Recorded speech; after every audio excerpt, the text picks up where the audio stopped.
Halo, assalamualaikum warahmatullahi wabarakatuh. Perkenalkan, nama saya Aryadi Yusuf, NIM 0447611805.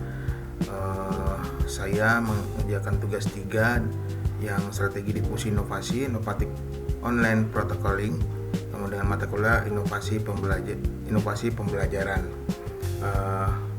Untuk lebih supaya saya menggunakan bahasa saya sendiri dalam menerangkan bagaimana strategi difusi inovasi otomatik online protocoling. Kita mulai. Yang pertama, di sini ada pendahuluan yang saya buat, itu Universitas Terbuka mengembangkan sistem ujian daring berbasis teknologi. Yang kedua, automated online protocoling AOP digunakan untuk menjaga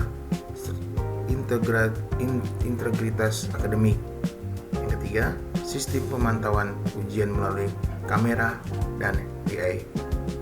Muncul kekhawatiran terkait privasi dan kenyamanan mahasiswa. Lalu di sini ada apa itu automatic online protocoling. Di sini saya singkat AOP. Yang pertama adalah sistem pengawasan ujian online otomatis. Yang kedua, menggunakan kamera, mikrofon, dan AI. Yang ketiga, memantau aktivitas peserta saat ujian berlangsung. Yang keempat, bertujuan mengurangi kecurangan akademik. Yang kelima, sistem pengawasan ujian online otomatis. Yang keenam, menggunakan kamera, mikrofon, dan AI. Yang selanjutnya, memantau aktivitas peserta saat ujian berlangsung. Yang terakhir, bertujuan mengurangi kecurangan akademik. Nah, itu apa yang dimaksud dengan automated online protocoling atau AOP. Selanjutnya, di sini ada relative advantage. Relatif advantage ini pengawasannya ujian lebih efektif, mengurangi potensi kecurangan, menghemat tenaga pengawas, cocok untuk sistem pembelajaran jarak jauh. Contohnya yang saya alami sekarang adalah saya berkuliah di UT, ya saya belajarnya secara online. Terus lanjut, terus tahap knowledge-nya. Di sini bagaimana universitas mensosialisasikan sistem asesmen baru secara jelas dan transparan. Di sini menggunakan webinar dan sosialisasi online. Yang kedua, video tutorial penggunaan sistem. Dan selanjutnya FAQ dan panduan sederhana. Yang terakhir, penjelasan perlindungan data mahasiswa. Jadi itu tahap knowledge-nya. Terus yang selanjutnya, tahap persuasion. Strategi apa yang digunakan untuk membangun sikap positif dan mengurangi kekhawatiran dosen serta mahasiswa. Strategi yang digunakan itu menjelaskan manfaat sistem, menanggapi kekhawatiran mahasiswa dan dosen, menyediakan layanan bantuan teknis, dan selanjutnya membagikan pengalaman pengguna. Jadi itu tahap-tahapnya. Oke, selanjutnya tahap dedication.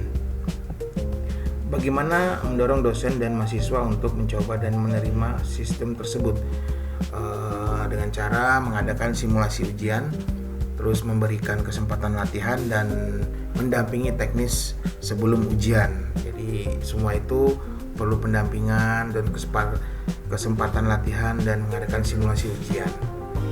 Oke, selanjutnya tahap implementation. Langkah konkret apa yang dilakukan agar sistem integritas secara efektif dan pembelajaran.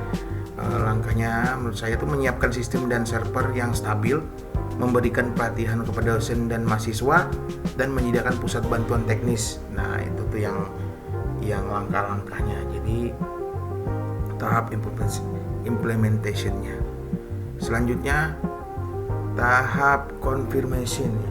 Bagaimana universitas memastikan penggunaan sistem berkelanjutan dan melakukan evaluasi rutin dan perbaikan. Melakukan survei kepuasan pengguna, evaluasi sistem secara rutin, dan perbaikan berdasarkan masukan mahasiswa dan dosen. Nah, itu tahap confirmation-nya. Oke, lanjut. Compatibility. Sesuai dengan sistem pembelajaran online di UT, mahasiswa sudah terbiasa menggunakan LMS, tetap perlu mempertimbangkan kondisi internet dan perangkat. Jadi ini betul-betul yang saya alami sekarang, yang selama ini saya kuliah di universitas terbuka. Selanjutnya, complete. Mahasiswa perlu memahami cara penggunaan sistem. Nah, ini perlu banget.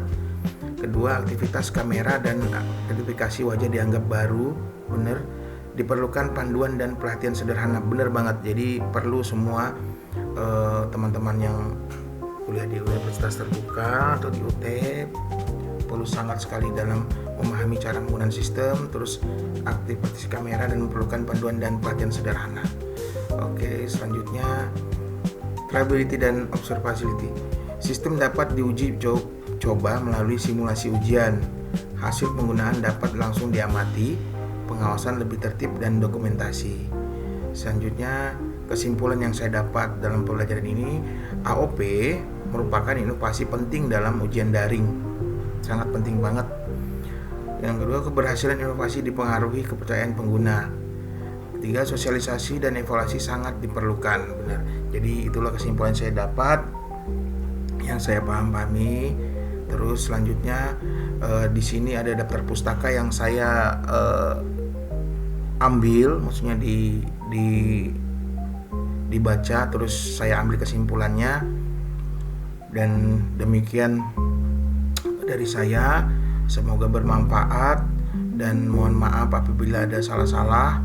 Mohon bantuan untuk dimengerti. Mohon maaf sekali lagi. Sekian saya ucapkan. Assalamualaikum warahmatullahi wabarakatuh.